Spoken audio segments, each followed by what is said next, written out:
জুহি, সুজিতের কারোর সঙ্গে কোনো শত্রুতা? না তো। বিজনেসে কি আশেপাশে নিজেদের মধ্যে শত্রুতা? না স্যার, সুজিত খুব ভালো ছেলে ছিল। বিজনেসে ওর সঙ্গে কারো শত্রুতা এটা হতেই পারে না। আর বাকি আশেপাশের কথা তো, কে আসছে কে যাচ্ছে এতে ওর কোনো মাথা ব্যথা ছিল না, কারণ ও বেশিরভাগ সময় কাজের ব্যাপারে বাইরেই থাকতো।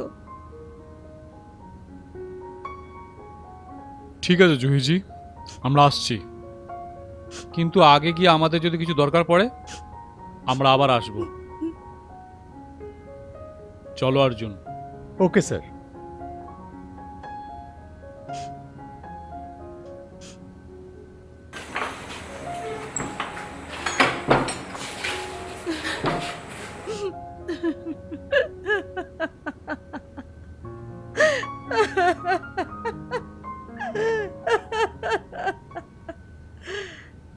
জুহিজি, আপনার সঙ্গে কিছু জিজ্ঞাসা করার ছিল। কি জিজ্ঞেস করবেন? আমরা আপনার আর আপনার স্বামীর দুজনের কন্ট্যাক্ট ডিটেলস বের করেছি। সেখানে জানতে পারি কি আপনার নম্বর থেকে একটা নম্বরে অনেকবার কথা হয়েছে। কি আমি জানতে পারি এই নম্বরটা কার? এক মিনিট স্যার।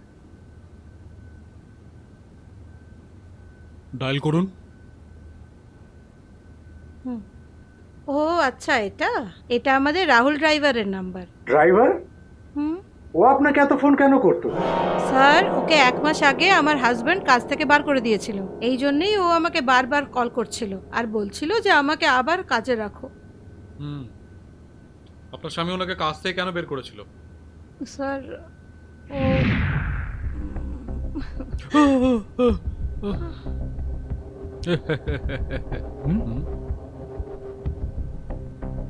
জহিজি, কত মিথ্যে কথা বলবেন আর?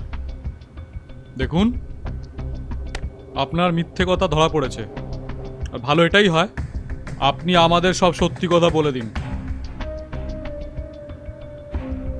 অর্জুন। হ্যাঁ স্যার। Okay sir. দেখুন ম্যাডাম, যখন আমি আপনার আর আপনার স্বামীর সুজিতের কল ডিটেলস বের করি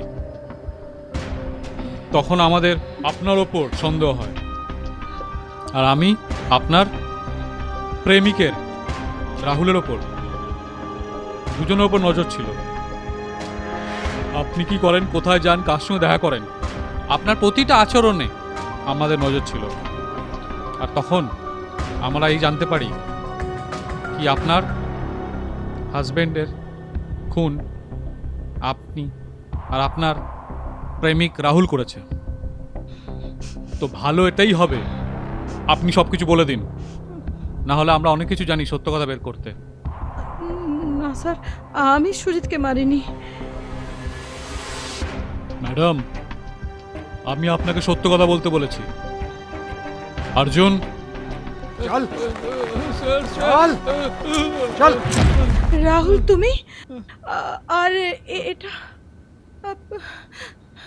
ম্যাডাম,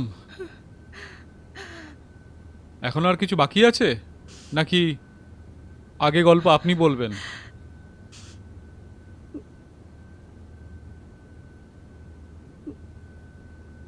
স্যার, আমার হাজব্যান্ড বেশিরভাগ কাজের ব্যাপারে শহরের বাইরেই থাকতো, আমি সবসময় একাই থাকতাম। আমার এত একা ফিল হতো যে আমার কাছে কথা বলার কেউ থাকতো না।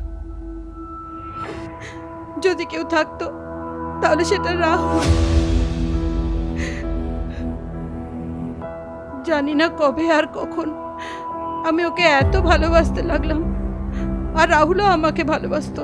আমরা একে অপরকে পছন্দ করতে শুরু করলাম, ভালোবাসতে শুরু করলাম। আমি ওর সঙ্গে খুব খুশি ছিলাম। তারপর একদিন